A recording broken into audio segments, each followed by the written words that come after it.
Hello friends, welcome to the channel. అప్పట్లో 'Dubai' scene hit అయింది కదా. నా రవితేజ, నయనతార కాంబినేషన్‌లో అని చెప్పేసి అదే కాంబినేషన్‌లో మళ్ళీ తీసిన సినిమా 'ఆంజనేయులు'. ఇది ఫన్ వైస్, సెటైరికల్ వైస్ బాగానే ఉంటుంది కానీ, స్టోరీ వైస్ ఎక్కడో దెబ్బేసి సినిమా అంత బాగా హిట్ అవ్వలేదు. కాకపోతే కామెడీ క్లిప్పింగ్స్ ఏవైతే ఉంటాయో ఆంజనేయులు సినిమావి ఇప్పటికీ యూట్యూబ్‌లో నడుస్తూ ఉంటాయి. జెమినీలో, ఈటీవీలో వాటిలో వచ్చే క్లిప్పింగ్స్‌లో ఇవి చాలా సర్వసాధారణం. ఆహ్, ఆహ్, ఇందులో హెచ్ ఆహ్, రవితేజ హెచ్ఎం టీవీ న్యూస్ ఛానల్‌లో రిపోర్టర్‌గా, ఎడిటర్‌గా వర్క్ చేస్తుంటాడు. ఇతనితో పాటు క్రూ అండ్ గ్రూప్ లాగా బ్రహ్మానందం, శ్రీనివాస్ రెడ్డి మరియు ఇంకా ఇతర గ్రూప్ ఉంటారు. అయితే ఇందులో ఎంఎస్ నారాయణ గారు దిల్ రాజుని ఇమిటేట్ చేస్తూ తను ఇక్కడ అన్ని సినిమాలు నేనే చేశాను, ఒక 100 సినిమాలు చేశాను అనే రేంజ్‌లో దిల్ రాజు గారు ఎలా అయితే బిల్డప్ ఇస్తుంటారో, ఆ బిల్డప్‌ని సెటారికల్‌గా చేసి డైరెక్ట్‌గా మొహం మీదే పంచులేశారు. అది అందరికీ తెలుస్తూనే ఉంటుంది. అతను ఇమిటేట్ చేస్తుంది దిల్ రాజునని. సో, అట్లా డైరెక్ట్‌గా సెటారికల్‌గా వేయటం కూడా సినిమాకి నెగెటివ్ దెబ్బే ఏసిందని చెప్పొచ్చు. ఇంకపోతే క్రియేటివ్ డైరెక్టర్ రూపంలో బ్రహ్మానందం చేసే కామెడీ అంత ఎబ్బెట్టుగా ఉంటుంది. ఇంకోటి, అతనికి ఒక సెటప్ ఉన్నట్టుగా చూపించటం, ఆ సెటప్‌తో జోకులేయటం అది కూడా అంత ఇదిగా కామెడీగా అనిపించదు. బట్ శ్రీనివాస్ రెడ్డి, రవితేజ, నయనతార మధ్య జరిగే కామెడీ సీన్స్ మాత్రం బాగా పండాయని చెప్పొచ్చు. స్టోరీ విషయానికొస్తే హెచ్ఎం టీవీలో న్యూస్ రిపోర్టర్‌గా చేస్తున్న రవితేజకి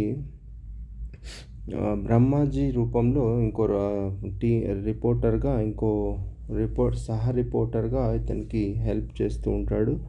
ఆ హెల్ప్ చేసే క్రమంలో సోనూ సూద్‌ని ఏదో ఒక స్కామ్‌ని బయటపెట్టే విషయంలో హెల్ప్ చేస్తాడు. అక్కడ ప్రకాష్ రాజు వీళ్ళతో కలుస్తాడు. సో, ఇక్కడ సోనూ సూద్ తోటి ఆంజనేయులు సినిమా రవితేజలో పేరు ఇతని సినిమాలో ఆంజనేయులు. రవితేజకి, సోనూ సూద్‌కి గొడవ మొదలవుతుంది. ఆ గొడవ మొదలయ్యి లాస్ట్‌కి మధ్యలో ఇంటర్వెల్ సీన్‌లో రవితేజ ఫాదర్ అయినటువంటి నాజర్‌ని, వాళ్ళ ఫ్యామిలీని చంపేస్తారు. ఇక్క ఈ సినిమా ఆహ్, ఫ్లాప్ అవ్వటానికి ఇదే కారణమేమో అనిపిస్తుంది. ఒక మన 'పోకిరి' సినిమా తీసుకుంటే ఎండింగ్ వరకు తీసుకొచ్చి అక్కడ సేమ్ సిట్యుయేషన్‌లో బలాదూర్‌గా తిరిగే మహేష్ బాబు వాళ్ళ ఫాదర్ నాజర్‌ని చంపేస్తే దానికి ప్రతీకారంగా మహేష్ బాబు ఒక పెద్ద ఫైట్ చేస్తాడు. అది అక్కడ హైలైట్ అయ్యి సినిమా 200 డేస్ నడిచింది.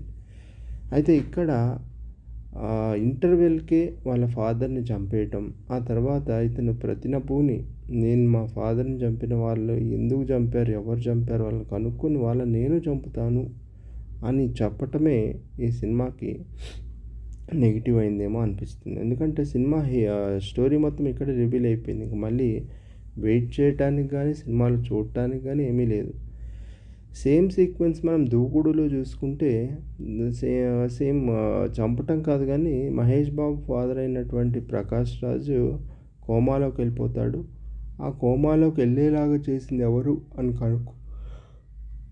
కనుక్కొని సెకండ్ హాఫ్‌లో ఆ ముగ్గురిని చంపటం చేస్తారు. అయితే మహేష్ బాబు, సమంత మధ్య జరిగిన కామెడీ మిగిలిన సెకండ్ హాఫ్‌ని హైలైట్ చేసి, సెకండ్ హాఫ్‌ని మర్చిపోయేలాగా చేసి లో ఉన్న పాటలు హైలైట్ అయ్యి సినిమా సూపర్ హిట్ అయింది.